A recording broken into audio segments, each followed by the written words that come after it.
am thinking we are on. Okay, we're going to get started here. First of all, I'd like to welcome everyone to our Economic Community and Development Committee meeting. This is our first committee meeting on the ECDC after the restructure, so we are all happy to be here. On my left, I have Councilmember Larmer. On my right, I have Councilmember Show. Today is Monday, September 13th. We have approximately 5 items that we'll go through today on our agenda. So I'm going to ask Rhonda, will you do roll call, please? Or do we need to do roll call, Rhonda? We all here. Councilmember Larmer, are you present? I am present. Councilmember Michaud? I'm here too. Okay, I'm just following the order here, so we can tweak this later, but we'll get back in the groove of things. Thank you, Rhonda. So we have, like I say, 5 items on our agenda. Councilman Larmer, any changes to the agenda? No changes. Councilman Michaud? Okay. Kurt, any changes? Mr. Chair, I'd ask that we have just a few minutes to add one item. I'm going to call it welcome. Mm-hmm. And you will have that coming up soon. So we have our agenda, we're set, and we're all ready to go. So I'm going to move on to item 3B, and I'm going to ask our ECDC Director, Kurt Hanson, to say a few words. Kurt? Thank you, Mr. Chair. Members of the committee, welcome back to the committee structure. This is our opportunity to kind of talk about a little bit more finer grained stuff with a few of the council members. So pretty fortunate to have a great team behind us in ECD. We look forward to lots of invigorating discussions with our committee members. So I guess my promise to committee is going to be that we will bring you a lot of information on the items that staff is working on kind of behind the scenes. I would ask that if there are items that you want us to kind of bring to the fore, talk to the chair, he'll reach out to me, and we'll do our best to make it happen. Okay. With that, can I move right into the Lufkin? Please. You can see on the screen there, this afternoon, we want to do something a little bit fun. We do this occasionally for those that have been on our committee for a while. You'll recall, I think that's my voice. It's you. We love food and ECD. So we have a great opportunity here. This is Lillian Raylene. She's a Kent resident. She's the gal in the middle there. And she is fabulous. Met her today, and I've heard lots of good things about her from Cynthia Boyd at Kent Station and a few others that have kind of talked her up to me, and I've been seeking her out ever since. What is in the container there, and is now in front of you, are called Nigerian Puff Puffs. It sounds illicit, but it's totally legal, and they're fabulous. So I will say I had to sample it, because, that's what I have to do to keep the council safe. So they are fabulous. They have been reheated here recently. They are likely still warm. If you don't mind, I would love to have council members come down and serve yourself. They're effectively, they're like very dense donuts, and they're amazing. Okay. They're kind of a donut and a hush puppy mixed. So I would ask that you, if you're interested, come on down, grab a napkin, and get them. And then I would do the same, and we can kind of have everybody else come up and get one if they so choose. And I'll tell you a little bit, so come on up and grab some. Okay. Lillian has a business right now basically operating out of her house. Our first agenda item on there for you guys tonight was the food innovation and the food hub discussion from Bill Ellis in our office. There's a wonderful segue between this and then their topic, because Lillian has participated at the Food Innovation Network. You're going to hear a lot more about that this afternoon from the next group up. So it's a great segue, and I think you guys are going to like these. She has a business right now operating out of her house. She actually did a little bit of work initially, and I'll let the next gang tell you about it, but she teamed up with Project Feast, so right next door here. You guys are all familiar with them, and they have really done a wonderful thing here producing these. As you can see on the left side of the image, she also bottles and packages lots of her own products, and they are actually for sale. Maybe I'll let the next group talk about it, but I think it's for sale on Amazon even. I'm seeing nodding heads. I'm going to let them talk about it, but she is a fabulous success story of some of the things that Bill and his group in economic development have kind of been talking to you guys about the Food Hub Network. And a great kind of a budding success story for us right now. For those that are in the audience, I don't know how else to do this. I would just ask you to come up and get it, and don't be shy. Come grab some. I plan to... They're really, really good. This is an informal meeting. You guys need to go try some.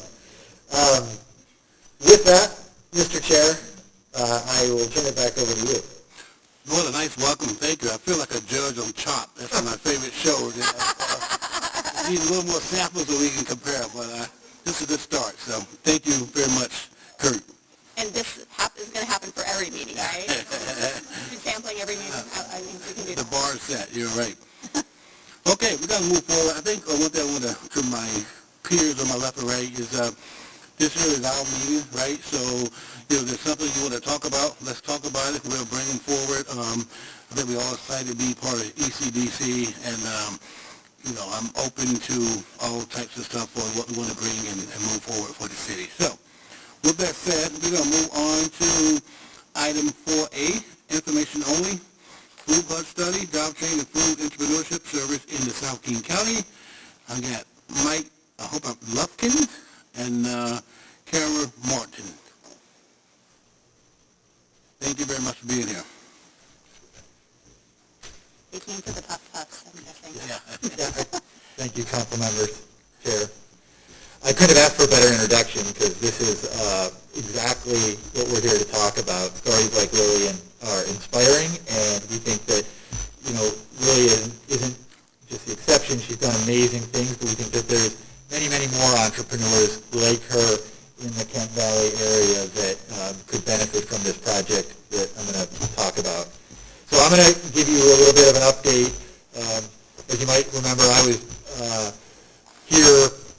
We're in COVID time, so I can't remember whether it was 3 months ago or 3 years ago, but I know that at one point I came and briefed you about this project and want to give you an update on where things stand now.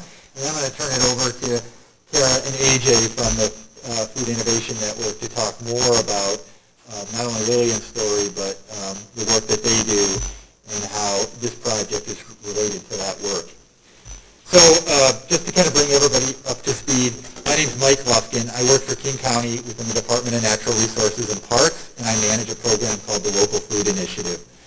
The Local Food Initiative is approximately 6 years old, and it was Executive Constantine's effort to do two things in our region. One, to grow the farm and food economy so that it's viable and sustainable into the future. And second, to increase access to healthy, nutritious foods in low-income communities. So all the projects and programs that I work on with partners across the region are toward the attainment of those two goals. One of the main issues that is identified in the Local Food Initiative is the lack of what we call food system infrastructure. And by food system infrastructure, what we mean is everything from the commercial kitchens, the commissary kitchens, aggregation and distribution, including cold storage and warehouse, that are really essential for small and medium-sized businesses across the region to grow and scale. And as the Food Initiative document points out, we lack a lot of that infrastructure. Even though throughout the region, specifically in the Kent Valley, there are a lot of food manufacturers and a lot of food system infrastructure, a lot of that infrastructure isn't the right size and scale, or isn't geographically accessible or financially accessible to the entrepreneurs, the small and medium-sized entrepreneurs that need those for their businesses to grow. So what did we do about this? Well, across the region, a number of different organizations have been studying the issue for a while in terms of trying to better understand the need, like who needs this and what is the specific type of infrastructure. Back in 2017, for example, the Port of Seattle did a comprehensive study on commercial kitchen capacity and the consultants concluded that, not only was there just an absolute lack of commercial kitchen space to help food entrepreneurs grow, but they were also missing that business support services that allow their businesses to grow and scale, and that kind of support that allows for relationship building, finding target markets, things of that nature. Other organizations have also done needs analyses in this front, including the Food Innovation Network, some of the farmer organizations across the region, including Snow Valley Tilth and others, and all reached the same conclusion. So the county took a look at this about a year and a half ago and said, we've looked at this need for a long time. How do we move this to the next step? And so back in 2019, 2020, we conducted a relatively comprehensive feasibility study that looked at the creation of an approximately 50,000 square foot multi-use shared food facility that would develop and provide this infrastructure for small food entrepreneurs as well as organizations that support those entrepreneurs and organizations in the hunger relief sector. That feasibility study not only concluded and presented all the opportunities that such a facility would create, including workforce training, business scaling and development, but it also laid out, what are the barriers and challenges to actually developing a facility of this size and of this scope. Okay? So that's the background for how we got to this project, which brings us to why the Kent Valley is a natural location, given that it's already, as I said earlier, a hub, and as you know, a hub for food manufacturing. And not only that, it's a hub for organizations like the Food Innovation Network, like World Relief, Seattle, and like Project Beast that are supporting business incubation in the food sector. So earlier in 2020, King County, in cooperation and collaboration with the City of Kent and Phil and Michelle and the Port of Seattle, came together and started convening stakeholders and talking to stakeholders about the idea of developing this facility, a facility here in the Kent Valley area. From those conversations, a vision was created, and that vision is similar to the feasibility study that I described earlier, was for creation of a facility that contained the commercial kitchens of the right size that would allow these businesses that are coming out of the Food Innovation Network or Project Beast incubator programs would allow them to continue to grow and scale, much the same way that you're going to hear from Kara and AJ about Lillian's business, that as she's coming out of their programming, the resources and the infrastructure that her business needs to grow and scale. It would also include cold storage and aggregation space, as well as processing equipment that could support the food incubation organizations, as well as some of the hunger relief organizations in the area, such as Fair Start. And the result of this would be direct job creation, entry-level job training services, and food manufacturing apprenticeships on top of, obviously the development and scaling of these businesses. So to move this project forward, the first thing we did, and I apologize that it's hard to read on the screen here, but I think you have the slides. We put together a project advisory committee trying to really create a cross-section of public sector organizations, nonprofit organizations, and private sector organizations with an interest in the development of this. So it includes some of the nonprofit organizations that I previously mentioned, as well as public organizations like Highline College, some of the Aerospace Joint Apprenticeship Committee, which, as you know, despite its name, does apprenticeships in other areas, including food manufacturing. And so we brought together this broad-based project advisory committee to guide us as we think about the development of this project in the Kent Valley. The other significant thing that we've done over the last several months is that we brought in a consultancy team. It's an organization called New Venture Advisors. They're based out of Chicago with a special expertise in food manufacturing and consulting communities and organizations that are interested in doing exactly what we're trying to do. And they've done this on over 120 different projects across the country. So we were actually incredibly pleased that they submitted and responded to the RFP and are really happy that they're on board. So the approach that we're taking to the development of the project, we're on the far left, where it says we are here.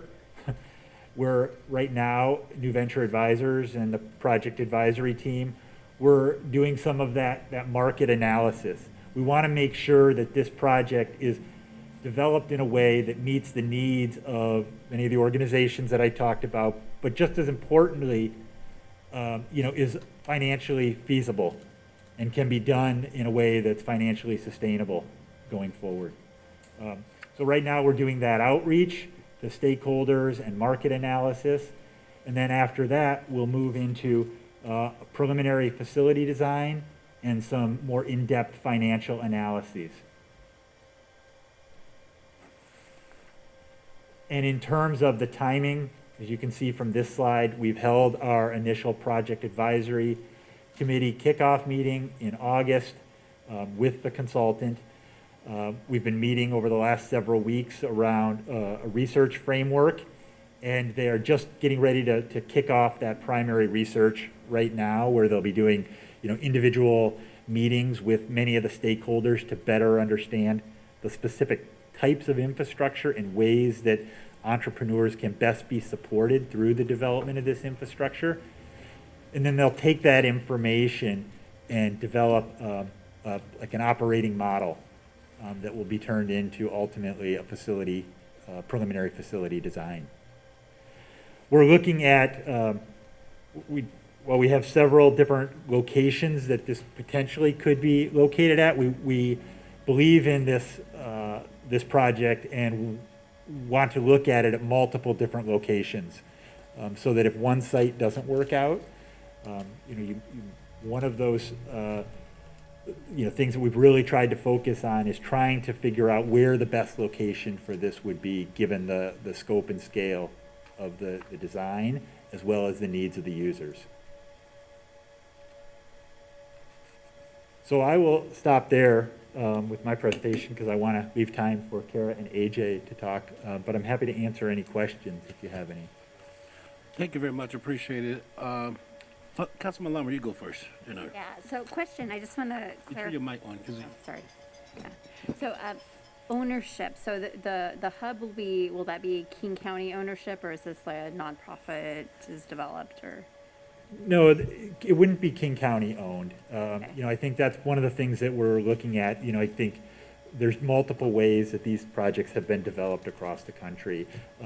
There's examples where new nonprofit organizations have been formed to kind of own and operate, or new private entities like an LLC. There's other examples where the space is leased out to different organizations doing different components. So for example, one organization might be operating a large commissary in the space.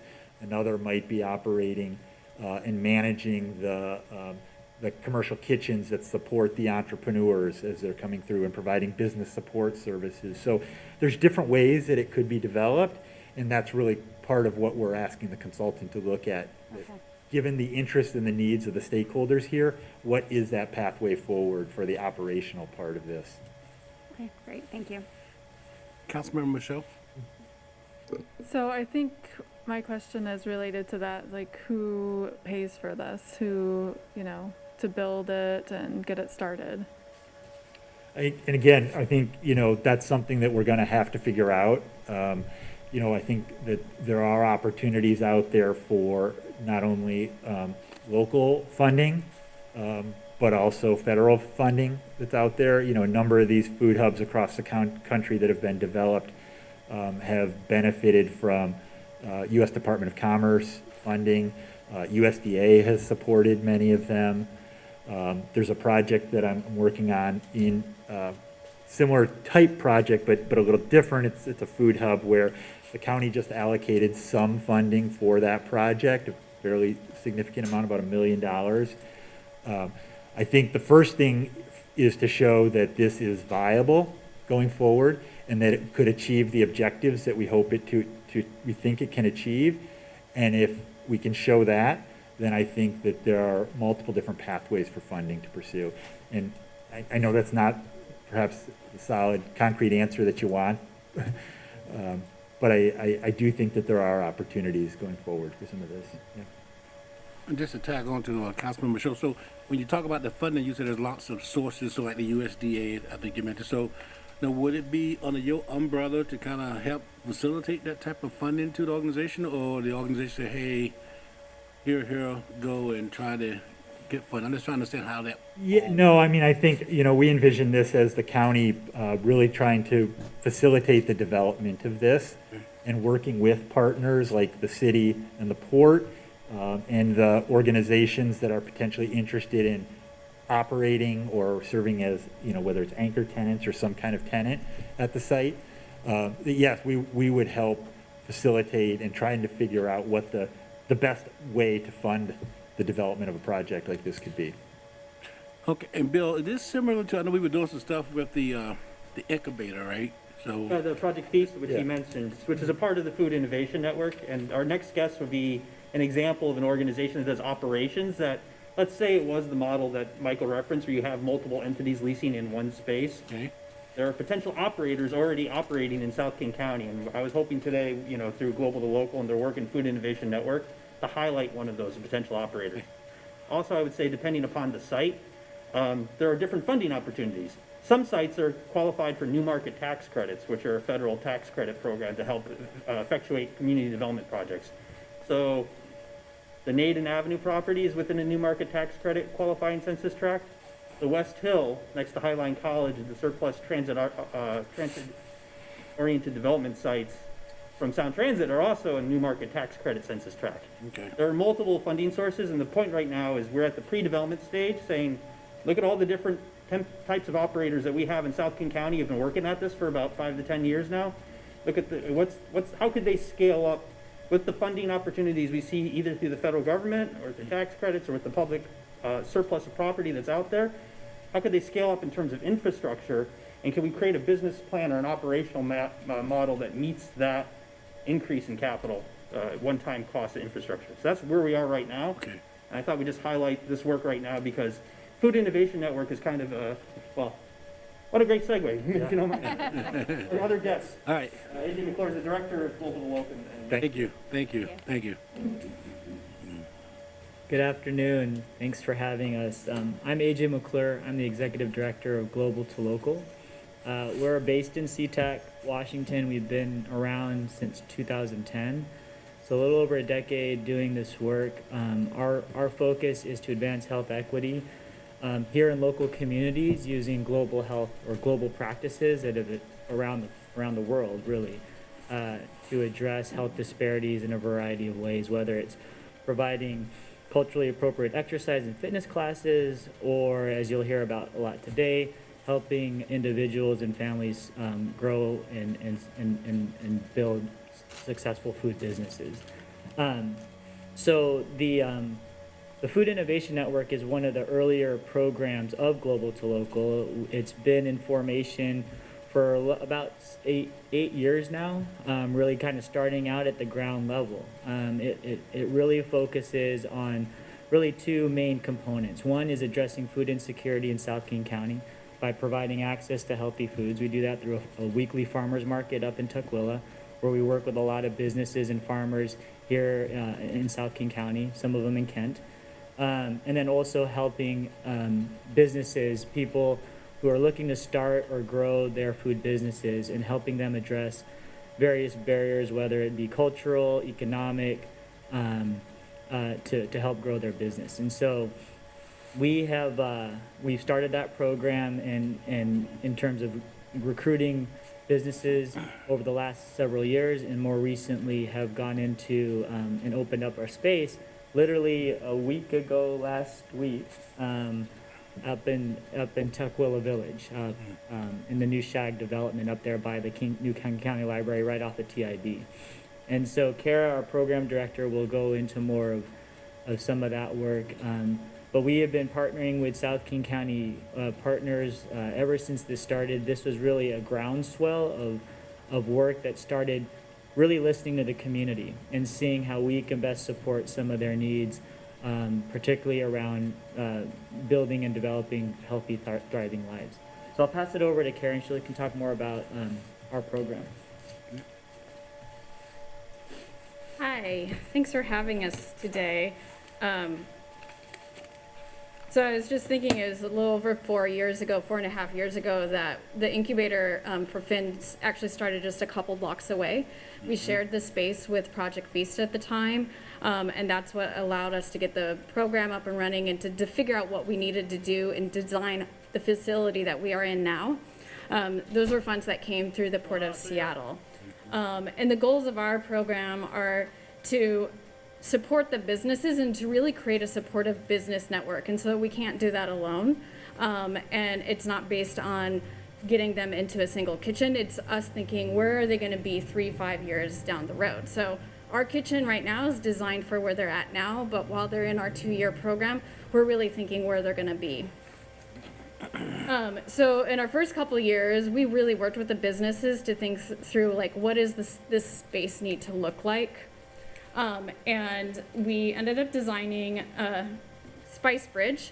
So we hit our year anniversary last week, and it is a commissary kitchen with a food hall. So we're providing subsidized rent in a commissary kitchen that also includes retail space, because that was something else we were hearing from the businesses, that they wanted access to that retail commercial space.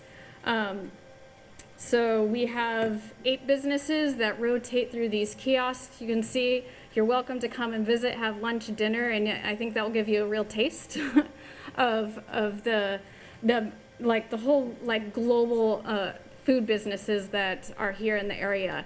Our outreach specialist just this year has talked to 50 people that are interested in starting a food business. And the year before that, it was another 50 people. And so there are a lot of people that have this interest, but they lack access to the resources to really get started. So we provide that business coaching. We help them through the permitting.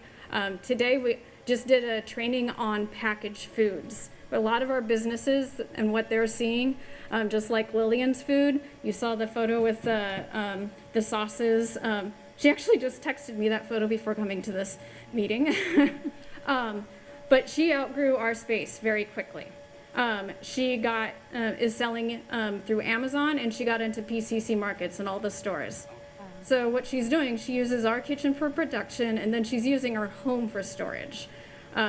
And that's what's really missing is this next piece for these businesses to go to the next step, is a space that allows them to scale up and do that production, so they're not just doing, a few SKUs at a store, but that they can really scale up. Here's just a photo of our kitchen to give you, this is small. This is 1,000 feet is this space, is the kitchen. 2,700 is our full space. So we can have 4 to 5 businesses operating in it at a time. We're really limited on storage. That's the main reason Lillian needs to move on. And there's Lillian again. And there's so much potential. So the businesses in our program, they've, through doing the kiosk, kind of the food hall style of business, they're identifying what customers like. They're really getting kind of that consumer report on their products, and they're developing their packaged products. But, where they go after us is a real challenge right now. So Lillian has been looking for, I think the first conversation I had with her was last December about she needs to get out, she needs to find the next space. She wants to be in South King County. She doesn't want to be in the Soto area. And she was really challenged on finding a space. She finally found a space, and I would say maybe it will last her a year or so. It's only going to allow her to scale up just a little bit. And then she's going to need to be able to move on to the next space. I have a feeling you're going to ask questions about numbers and money. So Spice Bridge, we are in closing our capital campaign. We have 3% left. So we were under $1 million. It was $850,000. A good chunk of that came through state capital funds, through the community capital funds budget. And then we also received local funds, foundations, local businesses, and then individual supporters. And we were really fortunate in the way we worked with our developer that we were able to kind of fast track this. And that's what led us to getting into a 2,700 square foot space that we're paying market rate. Our businesses pay a subsidized rate, but their rents is earned income that's really key to our operating costs. So, any questions? Yeah, thank you very much. Appreciate that. I'm just curious. In some cases, people know how to create stuff, which is what we're seeing here. Before is running the business, watching the bottom line. What role do you guys play to make sure that they are successful, lack of a better word? Yeah. So our program, and I think it's similar to other incubator programs in that they provide business coaching, and we also do training. We do it kind of as a cohort, so they're going through that together, and then they're learning from one another. Lillian is one of the businesses that other businesses really turn to because she's been in the program longer, and she's able to kind of demonstrate how she got to where she is today.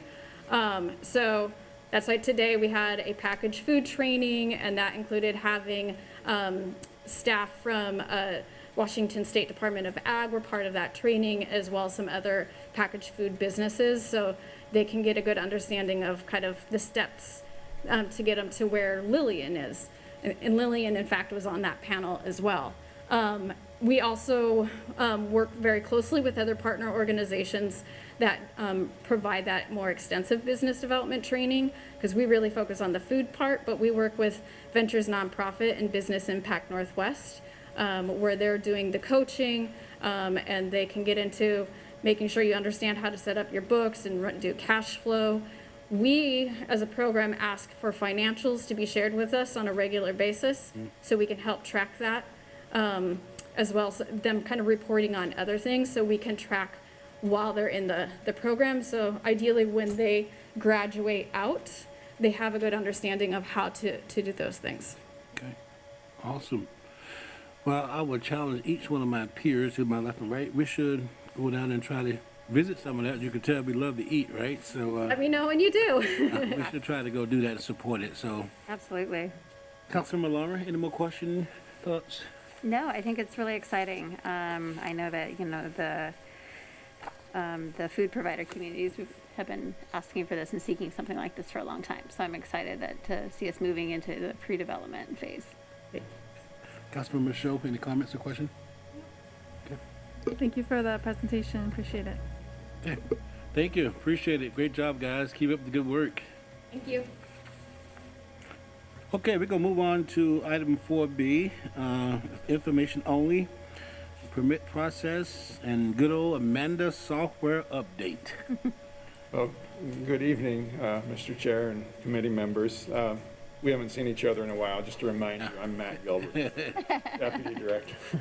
I'm joined this evening by Barbara Napier, who is our Permit Center Manager, and she's been a hero of mine throughout this process that I'm about to lay out for you. So I wanted to talk a little bit about some of the challenges we've had in our permitting system, as well as some of the innovative steps that we've taken.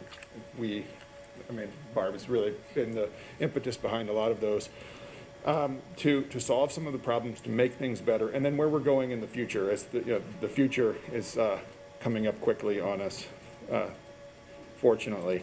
So just to give you a little context, you may have forgotten, so I'd like to cover some history that you may have heard already. I'm going to go back to the beginning of COVID. Our permit system was kind of shell-shocked when COVID hit, specifically by the mandate to stay home, to close our permit center. We went from an in-person paper-based system that was well-known, everyone, we'd done it for years, to a remote paperless system where we had to deal with everyone electronically. Our IT department was really heroic in that effort in getting a kind of a simplistic system stood up. It allowed us to keep serving our customers. We kept the lights on, we kept moving forward. We had a little bit of a dip in permitting there at the beginning of COVID, but demand came roaring back.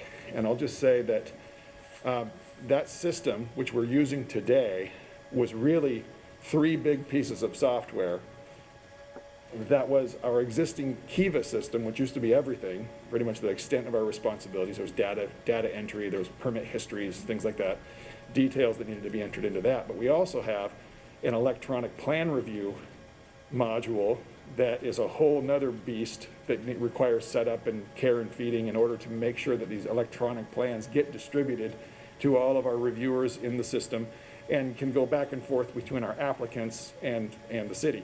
And the third is a kind of a portal that we are using. It's a Microsoft product that we're using to send these files back and forth in a secure way that doesn't compromise the integrity of our network.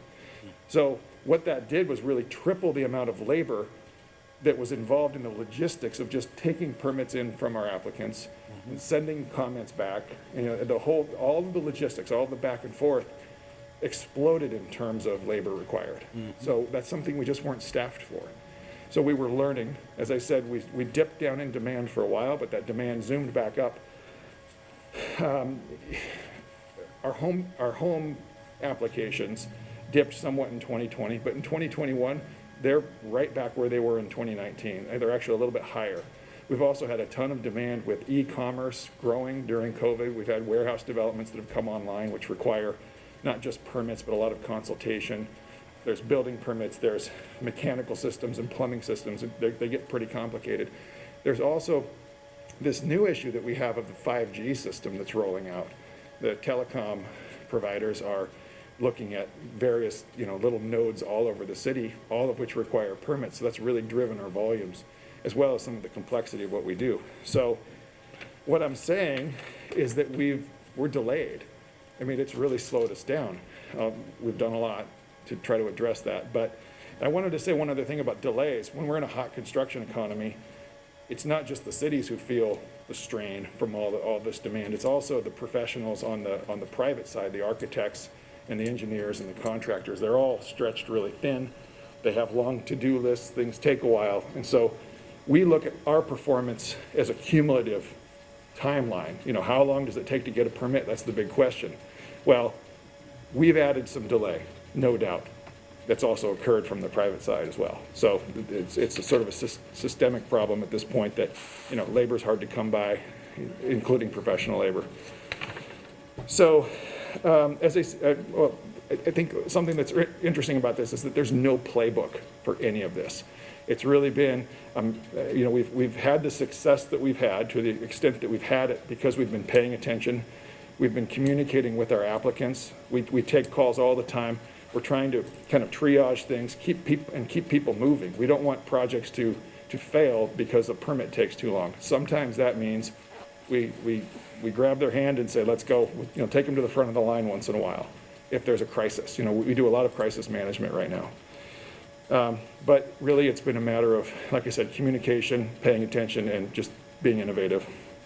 So I would like to invite Barb Napier up to talk about some of the steps that we've taken in that permitting process to manage the demand and keep things going well.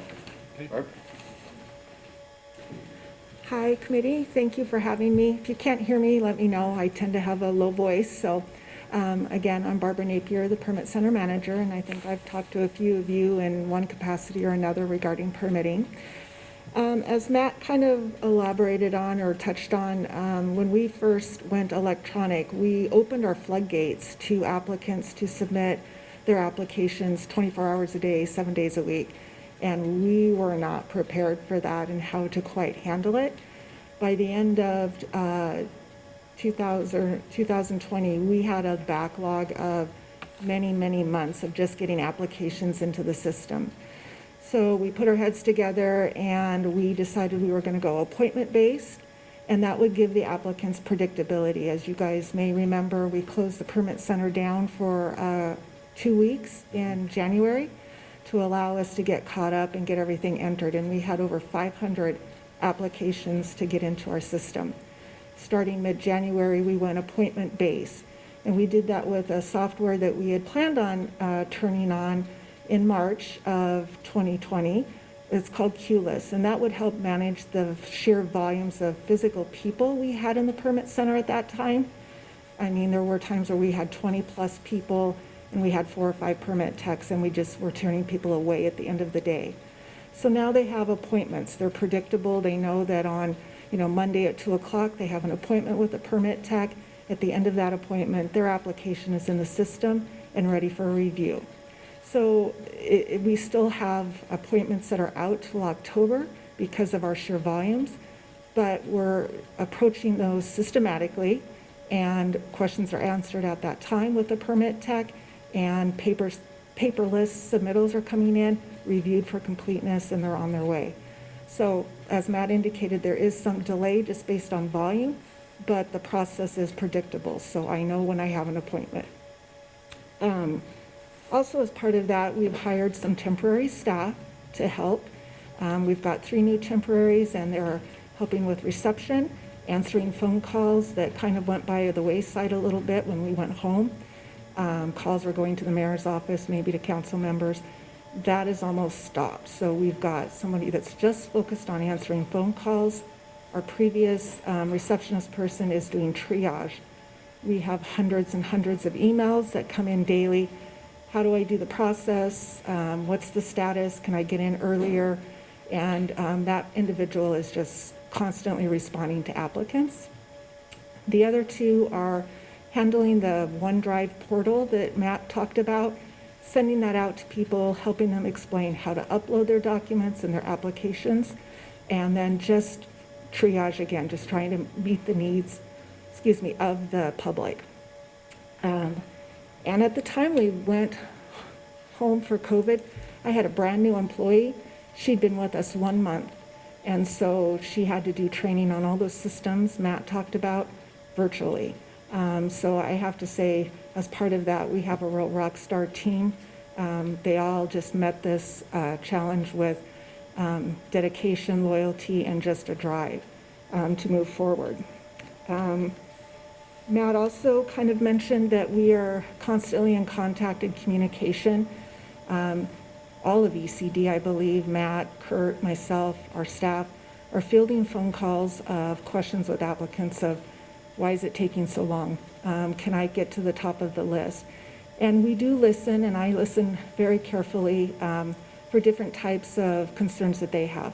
Maybe it's a weather-driven issue, as I need to start moving dirt now. My permit's approved, but you're telling me it's number 25 on the list. When can I get that? So we evaluate that. I kind of touch base with Matt if there's any real concerns, and we may move those forward as need be to keep the project going. There's also trade permits, mechanical, plumbing, fire, that we will also, if the building permit's already been issued and they're lower on the list, we'll move those up to keep that project construction moving forward. Additionally, we've got single-family resident homeowners. They're not big developers. They've got a deck that they're building, or maybe, an addition, and they've been in the system for a really long time. And we'll try to evaluate and see where we can fit them in between some of those big developers if need be. So we really do try to be flexible and listen to the customers. We have new staff that we're planning on getting. I have a TLT that we just tested for last week, another permit tech.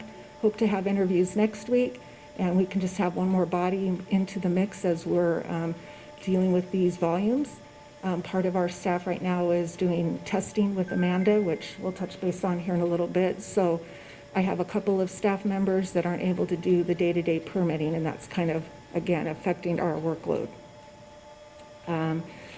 Part of the other issue I think Matt talked about is training in Kiva and all of our systems. It's complex. The systems are complex, and permitting is complex. A deck permit is pretty simple. A major, 3-story building is a little different. So there's varied levels of training that we do. So a permit tech that walks in the door isn't able to do the same types of permits as someone that's been here for 2 years. And that training takes about 18 months to get them to the level that they could do every type of permit. I think that's all I have at the moment. Yep. Just a quick question. I know you say the backlog is high. You've been working down. Do you know currently roughly where your backlog is at? So right now, we have about 23 permits to issue, but they're How only many? 23 to issue, but they're only 4 days old. So my goal is to keep issuance within a week. Sometimes we're a little over, but most of the time we're within 1 week out from the time the permit's approved for us getting it out the door. And we have correction letters that we send out. I also try to keep those within a week. Right now, we're about 10 days out. So the volumes and the delays are more in the intake and the appointments to get them into the system right now. I know Matt can talk about Amanda implementation, but once we get that portion of Amanda implemented, will I still have to touch the other 40 system, or would I just mainly be? No, luckily not. So it gets rid of the portal that we have that's called OneDrive. Okay. We'll still have Bluebeam, but obviously Kiva will be gone. So the portal will allow the applicant to upload their documents right at the time. No appointments necessary. There's a checks and balances in place, so they won't be able to get through the door without having all the required documents. So a lot of the time, we'll get an application and they're missing 3 or 4 items that are required to do review, so we have to kick them back out. So the system, once it's up and running, will say you can't get to the next part unless you upload all these documents. So that puts it back on the applicant and they have an understanding. So once we get it, it should be a lot faster and getting into the system for review. Okay, cool. Any other questions for me? Councilman Lumber, any questions? Nothing for me. Thank you for the work you've done. Thank you. to Reduce the backlog. Please, Matt. So yeah, I wanted to touch a little bit on the longer-term solution. Chairman Boyce, you brought up Amanda. That's the name of the new software. So I just returned from a conference of planning directors, and we talk about this kind of thing. What I found is that there are several jurisdictions who purchased software after COVID started, and in an effort to integrate all of these functions that we've been talking about. Here in Kent, we started that process before COVID. Back in earlier in 2019, we started setting up the Amanda software, which is very complex. I mean, you've got 23 years of data to scrub and move over, to port over from one system to another. You've got hundreds of different processes to map out, communicate with the vendor, have them construct it within the architecture of this new software, and then implement. And then we have the testing process, which we're in right now. There's over 4,700 testing routines that we need to go through to try to break the software. And when we do, it goes through a fix and repeat cycle. So all of that is extremely labor intensive, both on the vendor side and on our side. So, and it's complicated. So we've been having to make do with the system that we put in place right after COVID while we get Amanda set up. We can't stop. We're underway while we're building the boat. We've got people pulling late night and weekend duty just to get these testing routines done, to identify the problems so that we can get to implementation. And we expect to see that start to come online in October. So we're excited about that. I think the really cool thing is that it will integrate some of those high labor activities into one piece of software that will really cut down on the labor and logistics. So I can't even tell you how excited we are to see that happen. So we're looking forward to it. And what's the date again for the implementation, Matt? Well, we expect to see it come online in October. Okay. We're not sure exactly when. We're going to start. We'll start implementing that. Again, there's always going to be that test and evaluation process as you go through. There's a big period they call stabilization. Where you see that version 1.1, 1.2 come out, because there's always bugs that come up. So we're going to try to do that in a real responsible way that limits the confusion that could come with a new product. Good. I was just going to say, I'd love to see a report out like maybe late November, early December on just how it's going. I will look forward to that. Yeah, this will be pretty slick, because what I'm hearing, I shouldn't have to leave my house to get my permit done, right? I can do it from my home and... Correct, yeah, payments will be over through the portal over the internet as well. It's been a long time in the making, right, Kurt? So, okay, any other question for Matt? Thank you so much, appreciate it. And as Councilman Larmer said, it'd be nice to her report out as we get further down the road after implementation. So, all right, absolutely. Thank you, Matt. Appreciate it. Thank you, Bob. Okay, who's up here next? This Hayley. Hello, hello. Upcoming grants. How you doing? Good, how are you all? Alrighty. Nice to see everyone. You as well. So we have 2 grant opportunities coming up, and I thought, this committee structure is much better for just spitballing and brainstorming together versus committee of the whole, so I'm happy that the timing worked out. Both grants are due October 7th, so we have a few weeks, and we have a sort of short list of ideas for both, so I want to talk through the individual grants pretty quickly. I'm sure you all recall our Kent Housing Options Plan. Well, that funding is sort of being rolled over and continued, and there's now a next round that are called Housing Action Plan Implementation Grants. Happy. So same dollar amount total, 100,000. We were very strategic with our 100,000 and really, went above and beyond through specifically the manufactured home park study, through the collaboration with the other South King County cities. So we kind of have similar opportunities now to do innovative things. So possible implementation projects. We had a whole table at the end of that plan with what near-term actions we wanted to take. So we've been really trying to evaluate which of those make the most sense. What are we ready to act on? Middle housing, the code amendment that we've talked about a lot, that is in the works for staff. We had originally envisioned that as being fully within staff capacities. However, it's a huge project, and it's possible that some consultant support, probably not the full grant amount, but some percentage of it could be used specifically to make sure that the single-family homeowners within the community are aware and engaged, and that their input is a part of this process. Because we can do all the code tweaks behind the scenes, but actually talking to the community about this is going to be pretty epic if you think about it. So that's one option that we're considering. There's also potential SEPA tasks that could be quite complex, and so we're exploring sort of what needs to happen to get that middle housing code on the books next year. SKIP, South King Housing and Homelessness Partners, we had quite a few of our implementation items from the Kent Housing Options Plan that were put in their court because some things need to happen at that sub-regional level. Well, some of them are not as doable as others without more support. So for instance, setting up the establishing a new monitoring system for affordable housing, whether that's naturally occurring affordable housing or for subsidized housing or regulated housing, we don't have a way to know when that is at risk of becoming unaffordable. SKIP has that on their work plan, but they can't apply for this funding because they're not a jurisdiction. So we're talking about pooling funds, again, similar to how we did Sokio, pooling a portion of the funds and working together on a project such as that SKIP would lead. And especially since SKIP now is staffed up, unlike when we went after the last round of grants, we won't have to be in the driver's seat on that, which I think would be good because we've got a lot of priorities. Finally, the mobile home park piece, obviously we did that study. That's a really tough one. I have a long list of things that are sort of color-coded by whether or not a simple dollar amount could fix them. And unfortunately, many of them are a level of complex that it's difficult to picture exactly how we would spend a portion of the money because we don't need to study more yet, or we don't exactly need to study more. We have the study.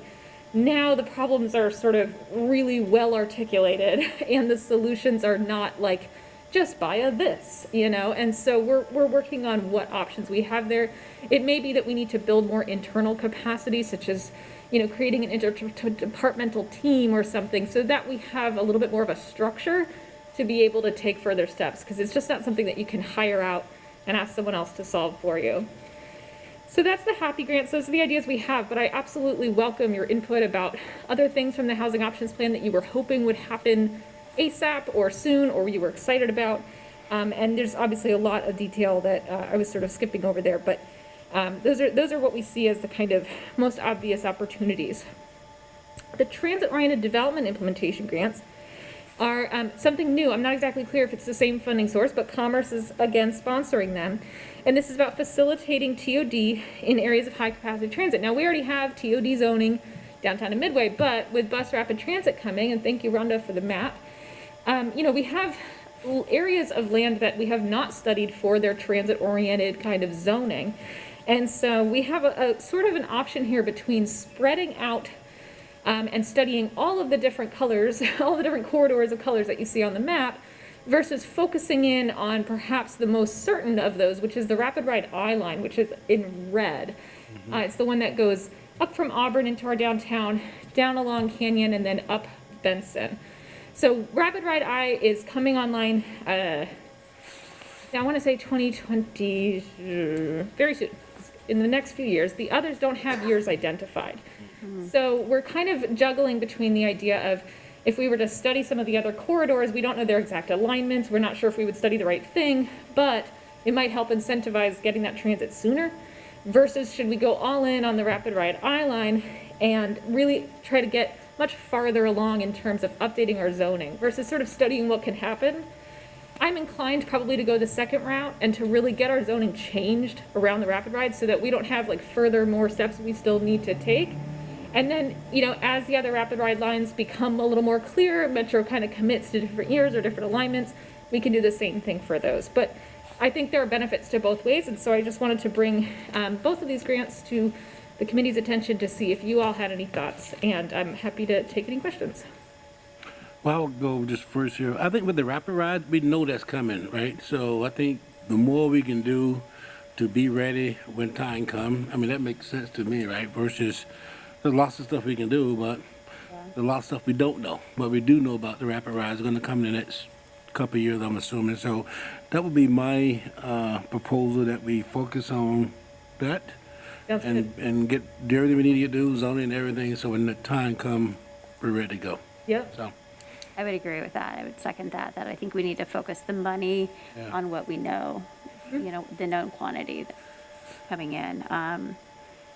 Also, just a question on, you know, on looking at that, is there any opportunities? I mean, one thing that just continues to, you know, I continue to hear about is our east-west connections. And I don't know if there's any opportunities with, you know, studying this transit-oriented along the I-line to take a look at options for moving people to, you know, along the east-west to and from. Yeah, it's a good question. I think what would probably come out of a study like this for east-west connections would be pretty small. It would be like very much adjacent to the I-line of how to get folks to stations, which gets at some of what you're saying. But I think the other piece is that, you know, there are Rapid Ride lines that are not identified yet of where they'll be exactly in what year that are shown here that do go east-west, specifically one that used to be shown as being on Meeker. I think it's the green. And now they're actually showing the alignment is changing, so it's a little bit unclear where that's going to be. I think that one thing that we could do, maybe it's with this, maybe it's through maybe more of like a transportation led initiative, would be to basically tell Metro where we think that east-west connection should be, and to sort of put some resources and study into saying, well, here's why this line maybe belongs here versus there, and why you should bring it to Kent as soon as possible, and here's all the zoning we've done and that kind of thing. So that's a different exercise that I think is very worthy. It's a little more of a gamble because those alignments are still in flux. No, I would, based on where that green light, I would still like us to focus. My vote would be to focus the money on the I-line. Okay. Yeah, I agree with that. I do see the importance of the east to west. That's super important. But you know, if you say that we should focus on the I-line, then I think that's what we should do.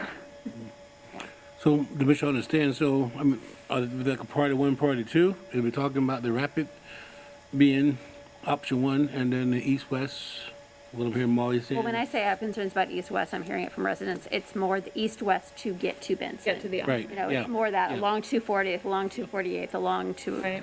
Yeah. So. And I think that would be included, but again, sort of at a small At a scale. We sort smaller of look scale. at those station areas, you know, like quarter mile, half mile around to each station.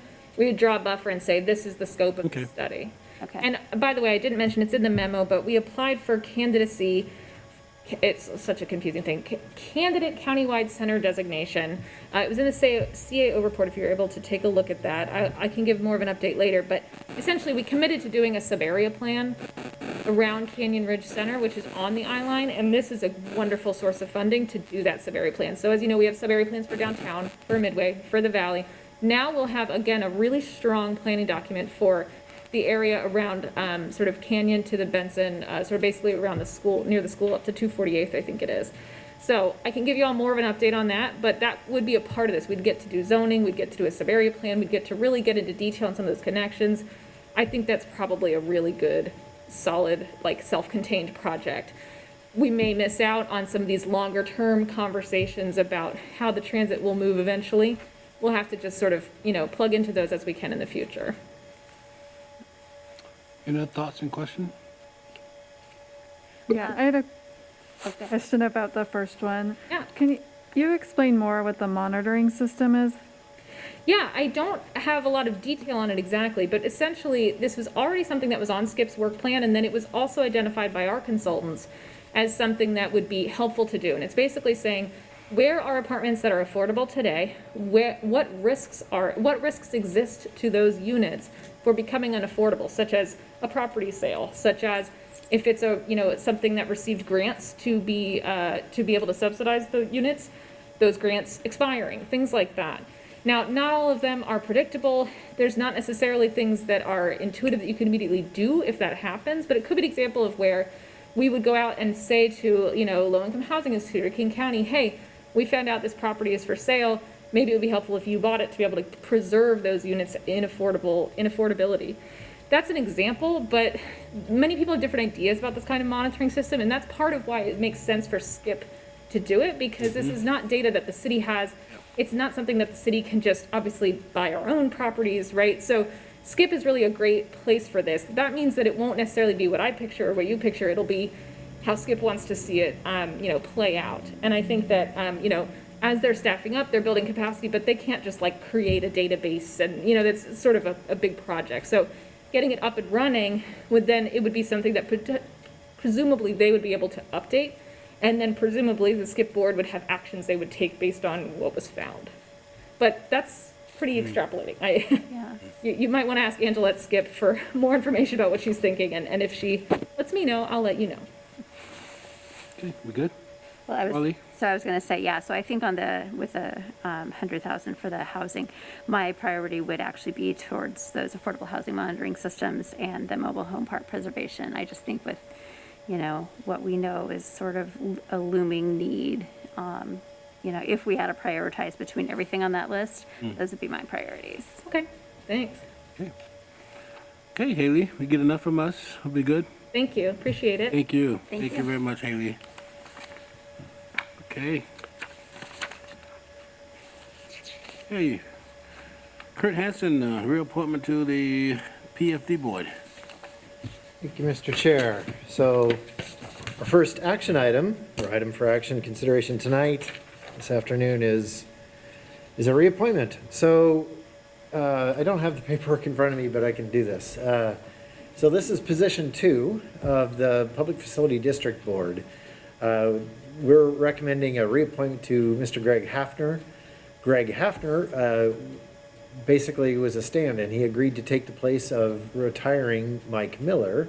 I think it was May of 2019. So what was that? That was 2 years and 4 months ago. Obviously, the council has just passed a boards and commissions ordinance, a bunch of new stipulations and rules for how to reappoint or the like on this one, or to go out and recruit. Obviously, this one, we looked at it. There are 5 PFD board positions. 3 of them, all of them are council appointed. 3 of them require local chamber or economic development committee or outside agency recommendation. 2 of them do not. Position 2, tonight's discussion, is one that does not require an outside agency to proffer the name. And again, Greg Hafner has been in the position, didn't serve 3 years, which is the council limitation on a reappointment status. And if he's willing, council wrote in there that he would be eligible, or the individual would be eligible to serve 2 full terms after that. I think most of you guys know Greg. Greg's a wonderful guy, committed to the community, and does a fabulous job on this board capacity. So staff recommendation to council for consideration is a reappointment to Mr. Hafner. Thank you, Kurt. I read the research, pretty much understand it, so we fall within our guideline for appointment, so I don't have any question. Now I'll look to my right. Councilman Larmer. You're not Larmer, Councilman Show. You okay? And Councilman Larmer. Yeah, it fits our new criteria, so I am happy to approve this. Okay. All right, so we'll move this on. Okay? Yep. All right, and then last item for today is, that's you too, Kurt? It's me again. On pollinated garden. Yeah, that's right. This is a curveball, Mr. Chair. So this is an item that's coming out of our department. Actually, may or may not have had a little bit of consultation with a council member or 2 on this issue. full disclosure, when it was first presented to me, I just stared blankly. I didn't know what a pollinator garden was. Pollinator Meadow, most of my staff is looking at me like I'm green, so when I put this on my board, I got lots of questions. So I think it was probably a welcome or refreshing change for most of my staff to see something like this on there. That said, now I've dumped a bunch of hours into researching it and kind of coming up with concepts that we could deploy here in the city of Kent, and I'm a fan. I'm just going to say it right now. I think it's a fabulous idea. Full disclosure, though, I'd like to kind of talk about it in a, how do I say this, maybe a baby step type of a programmatic outroll. We don't have any budget. This wasn't on a work program. This isn't a thing before maybe several months ago when it was first mentioned to me. So again, my door is always open. I want to consider things that make sense and that we can work into our work program without having to kick something else off. The way I would like to kind of talk about this afternoon, it meets those criteria. So, like me, what is a pollinator garden? So, the reality is here, I think we need to back up. So, what is pollen? What's a pollinator? I think we got the basics. Pollination is essentially the moving microns or particles of pollen from plant to plant, species to species, and to further propagate the life cycle of that plant. Obviously, plants we use for agriculture and materials and things like that. So we all get why it's important. We've seen all the bee movies with our kids and things like that. So this is a huge issue, and I don't want to get bogged down into the why is this a problem, because I think the solution is pretty simple and pretty eloquent, and I'm going to get some support from you guys really quickly. So here I am, raging through City Hall, trying to talk to my colleagues in other departments about what is a pollination meadow and what's a pollination garden. Of course, who comes to my rescue? It's Julie. So Julie Periscandole in Parks, she says, well, of course I know what that is. And she starts talking to me right away and telling me what's going on.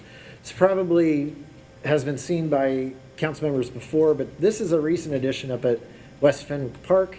Very small in the foreground there is what is called a pollinator meadow. Julie very quickly corrected my language of saying pollination garden. That's not what this is. Pollination gardens are typically 400 square feet or smaller, and they're highly manicured and kind of think more household. So, Bill, like you would have in your backyard, right? A pollination meadow or a pollinator meadow is more kind of fire and forget. You pick appropriate seeds, and it's a larger scale, and you basically can just plant a certain area to propagate the plants, and again, make more sustainable ecosystem for the bugs, the very important bugs. So all of our flying insects, bees, hoverflies, butterflies, bees, all the like. Ton of research on this. Not going to bore you with it. It's a big deal. I mentioned, to kind of get me interested from an economic community development standpoint, it's got to be attainable. I can't set us up to do something that is not going to be possible within our financial limitations and our staff resources. Couple concepts that I'd like to talk about here that I think it makes it doable in the near term. Now, I do think longer term, the city's going to have some more options, and I'm happy to talk to the council kind of as we mature through the process. One of the things I think we can do in-house without any code amendment status is going to be just on a policy basis. So with my authority in the code today, we do something, it's called a spec grade and fill. A speculative grade and fill, probably a great example that you all know, is going to be pictured right there. So it's our Naden Avenue Assembly. Working with our friends in Public Works, we brought in a bunch of fill on the site. It was kind of twofold. We did it to prep the site for future redevelopment at the Naden property, but it also helped our Public Works colleagues offload some excavated material, I think it was out of Downey, that they needed to offload, right? So it was a win-win. We needed to put the dirt there. So that's a speculative grade and fill, meaning there's not a project in hand ready to go get built. It's on more of a speculative basis. So here we have a number of acres sitting fallow, kind of just there for all to see and enjoy. In the right-hand picture, you can see what it looks like. Yes, we hydroseed it. That's part of what's called a TESSUP plan, or a temporary erosion sedimentation and control plan. So that's a Department of Ecology requirement that we have that helps mitigate for erosion. It rains occasionally here, and so you don't want that dirt getting into our storm system. So we hydroseed it. I think you guys can see where I'm going with this. So the alternative could be a simple, appropriate mix, not chosen by me because I do not know what I'm doing. Work with like one of the extensions, WSU Extension, or numerous others. Master Gardeners has all kinds of free stuff, free information that the city can engage with. I've already mentioned the Parks Department has already deployed this on kind of a concept or a hybrid basis where they want to try it out, see what the maintenance requirements are going to be over time, and they just want to see how it would take. So we already have experts in-house that can kind of help us on this one. Back to the, I guess, ease or simplicity of design here, the way that we could implement this is it's literally a condition of. So, you know, hey, City of Kent, I would like to do a speculative grade and fill. That is not a typical question. We do one, maybe two of those a year, and it's usually one. We don't do them very frequently. They're usually related to, I guess, high profile projects. You know, Boeing has a couple out at the Space Center where they sat for 2 or 3 years up at the corner, the northwest corner or northeast corner there. So again, that's tens of acres that's sat in a current state of a hydroseeded lawn that never gets irrigated, never gets mowed. That alternative that I showed you that Julie implemented up at West Fenwick is a great alternative. The cost delta is so insignificant, it's probably not even worth discussing. So that is a concept. The first one is really just a spec grade and fill concept where if and when those come up for our consideration, we could start implementing these kinds of solutions. Okay. The next bullet on there is code enforcement mitigation sites. Now again, these are rare, luckily, but when they happen, they're usually pretty visible and, you know, and they're not great looking. So think about a site that requires demolition of sorts. You have an existing building that had a fire or there's something there and the building has to get scraped. Through code, dangerous building acts, or whatever else is the reason. Once that building is scraped, the owner, if they're identifiable, might not have a solution. They don't have a next move. I mentioned the ecology requirement to do erosion control. Again, we insert this measure in that application. So there's a bunch of really simple kind of plug and play positions where we can just change a little tiny bit of our communication with the outside world, and we can make a little bit of a difference. I don't think, you know, our programs are going to save honeybees, but I do think it's a very small move that we can make that will definitely help. Going through, you know, you want to look on a little bit grander scale. We are all familiar with sites like this. We all know it. We all love it. This is the Midway Landfill. So, can't read my notes, but I think the Midway Landfill is, I'm going to say it's well over 50 acres. There you go. So Hayley says a bit more. So right there, we have a giant site. We have a great relationship with Seattle Public Utilities, the landowner in this case. I don't think it's realistic to go shoot 60 or 70 acres worth of flowers out there, but again, doing these kind of meadow concepts, it's a small cost. And we have a great relationship with that public utility. So this is where we can kind of reach out to our partners in the community and start bringing up concepts like this.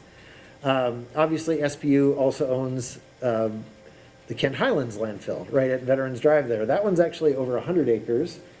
Nodding heads, nothing, so they left me. So I think that one's over 100 acres. And again, same concept could apply there.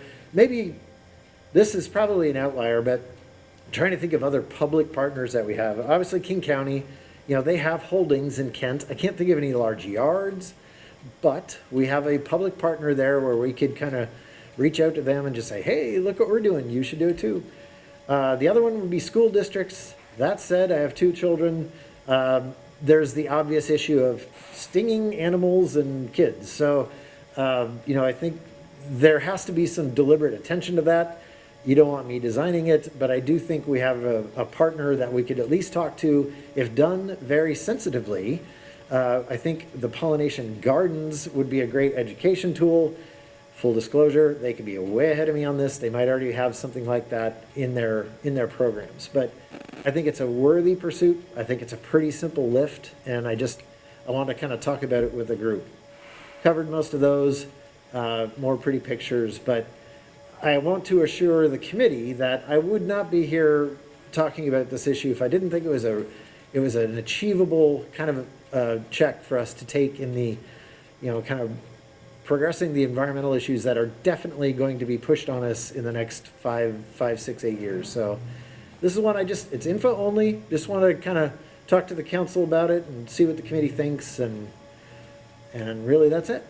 Well, how much effort did it take your staff to get you to bring this forward? They didn't even know, Mr. Chair. So, I can see Hayley's face, but that's okay. Yeah, exactly what got into it. So, Kurt, if you do go forward, you talk about both Naden and then the other property as well? Hindsight's powerful, right? So Naden, I don't know what kind of time horizon we have left before it's, something fabulous. We could consider it. Again, I think the cost to be marginal. That said, now the time horizon is the question. So hindsight, we could have done it 2 years ago. Can't go back. But that's just a good example of what we could do in the future. That said, I'm happy to look into it just to see what it would cost, and I can get with Julie and she can give me the numbers of what they did at Fenwick, just to start the discussion. Councilmember Michelle? Thank you. I love this so much. We should be doing this everywhere. Other cities do it, even places like Cleveland. They do it on the side of their highways, and they have big signs that say pollinator garden. Yay, we're so great. So we can also definitely partner with Public Works to get it and get them in right-of-ways. I'll elbow right, Mr. Buren. So I love this, and thank you for doing the research on it. Okay, Molly, any? Well, I love this. And I personally would love to see, I think we could partner with the Seattle Public Utilities, and I would love to see one of these sites. 50 acres or 100 acres, seems to me like we could go on record as being one of the largest meadows. And I just think that would be a fabulous use of brownfield space. And I love the fact that it's very little cost to us, and it's something that we could do pretty easily without a lot of cost or staff effort by making the small changes to the requirements.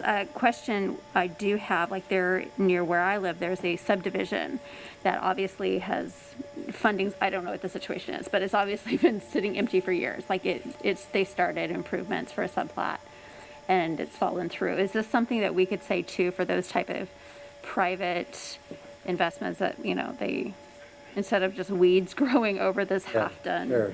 It is. That is probably a next-gen concept, because then we start getting into a little bit more exposure, because developers typically aren't going to be the builders of the plat. So it's like finding right now, if the plat's been sitting there, if it's got roads in it, that means it's been developed. It just hasn't sold to a builder yet. So I don't really know who we'd reach out to. That said, it's a complicated answer to a very simple question, and I'm sorry. Because the simple answer is it depends. So we could look at it. We could look at case by case to try and figure it out. But we're target rich with opportunities in Kent for, I guess, in transition land. Mm-hmm. And right now, the go-to from an ecology standpoint is hydroseeded. Yeah. Shoot it with hydroseed and, walk away. I would love us to be in a spot where we have other solutions there that kind of accommodate this as an issue. So, if you're willing, replacing hydroseed is a great first step. Exactly. I would love to just, kind of get your guys' support at the committee level, and just know that we will continue to work on this in the department with our colleagues in other departments. This isn't going to be an ECD thing. It's got to be a city thing, and we'll go back to full council then. Realistically, Mr. Chair, what I think is going to happen with this issue, among others, think anything climate, anything environmental, it's likely we're going to have a larger discussion with full council from the staff level at some point in the near future. That's how I would expect it to go.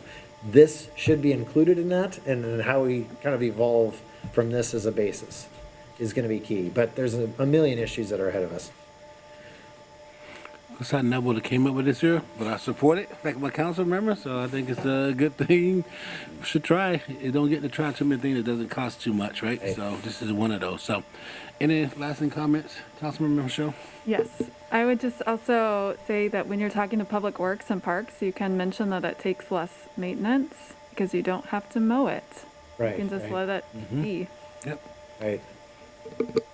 Okay, well, Kirk, I think you got some nods from here, so that we know you'll start looking into it, and we know Hayley gonna be the driving force behind this here. I don't know. Okay, I think that was the last item we had. Anything else for the good order, council members? Are we good? Well, that's a good meeting. Glad to be back together, and thanks to the ECDC team, and we are adjourned. Have a good day.